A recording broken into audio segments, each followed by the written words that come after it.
When I was a kid, I used to think that pork chops and karate chops were the same thing. I thought they were both pork chops. And because my grandmother thought it was cute, and because they were my favorite, she let me keep doing it. Not really a big deal. One day, before I realized fat kids are not designed to climb trees, I fell out of a tree and bruised the right side of my body. I didn't want to tell my grandmother about it because I was scared I'd get in trouble for playing somewhere I shouldn't have been.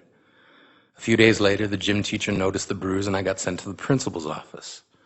From there, I was sent to another small room with a really nice lady who asked me all kinds of questions about my life at home. I saw no reason to lie. As far as I was concerned, life was pretty good. I told her whenever I'm sad, my grandmother gives me karate chops. This led to a full-scale investigation, and I was removed from the house for 3 days until they finally decided to ask how I got the bruises. News of this silly little story quickly spread through the school, and I earned my first nickname, Pork Chop. To this day, I hate pork chops.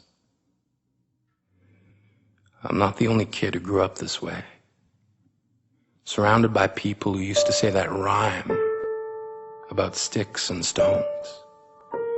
As if broken bones hurt more than the names we got called, and we got called them all. So we grew up believing no one would ever fall in love with us, that we'd be lonely forever, that we'd never meet someone to make us feel like the sun was something they built for us in their tool shed. So broken heartstrings bled the blues as we tried to empty ourselves so we would feel nothing. Don't tell me that hurts less than a broken bone.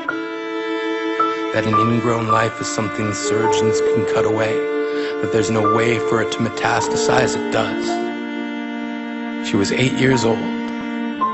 Our first day of grade 3 when she got called ugly. We both got moved to the back of class so we would stop getting bombarded by spitballs. But the school halls were a battleground where we found ourselves outnumbered day after wretched day. We used to stay inside for recess because outside was worse. Outside we'd have to rehearse running away or learn to stay still like statues, giving no clues that we were there in grade 5. They taped a sign to the front of her desk that read, "Beware of dog." To this day, despite a loving husband, she doesn't think she's beautiful because of a birthmark that takes up a little less than half her face. Kids used to say she looks like a wrong answer that someone tried to erase but couldn't quite get the job done. And they'll never understand that she's raising 2 kids whose definition of beauty begins with the word mom, because they see her heart before they see her skin, because she's only ever always been amazing. He was a broken branch grafted onto a different family tree, adopted, not because his parents opted for a different destiny. He was 3 when it became a mixed drink of 1 part left alone and 2 parts tragedy. Started therapy in 8th grade, had a personality made up of tests and pills, lived like the uphills were mountains and the downhills were cliffs, 4/5 suicidal, a tidal wave of antidepressants, and an adolescence being called pauper. 1 part because of the pills, 99 parts because of the cruelty. He tried to kill himself in grade 10 when a kid who could still go home to mom and dad had the audacity to tell him, "Get over it." As if depression is something that can be remedied by any of the contents found in a first aid kit. To this day, he is a stick of TNT lit from both ends. Could describe to in detail the way the sky bends in the moments before it's about to fall. And despite an army of friends who all call him an inspiration, he remains a conversation piece between people who can't understand. Sometimes being drug-free has less to do with addiction and more to do with sanity.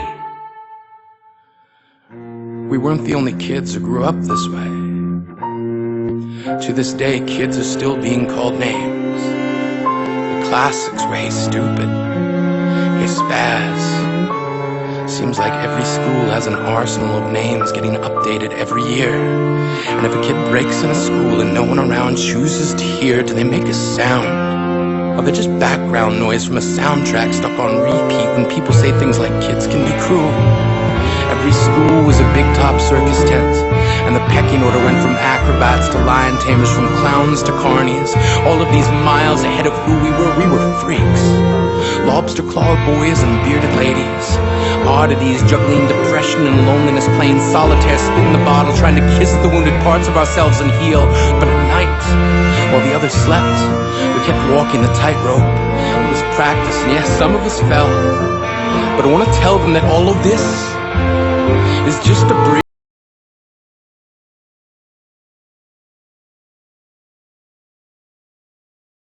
Beautiful about yourself, get a better lick.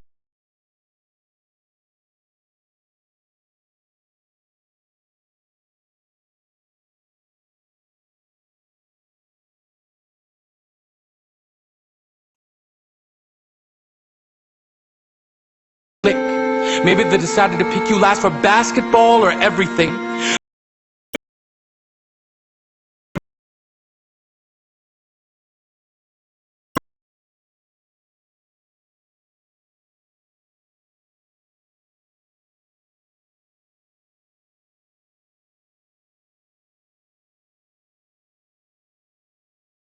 Underdog, because we see ourselves in them.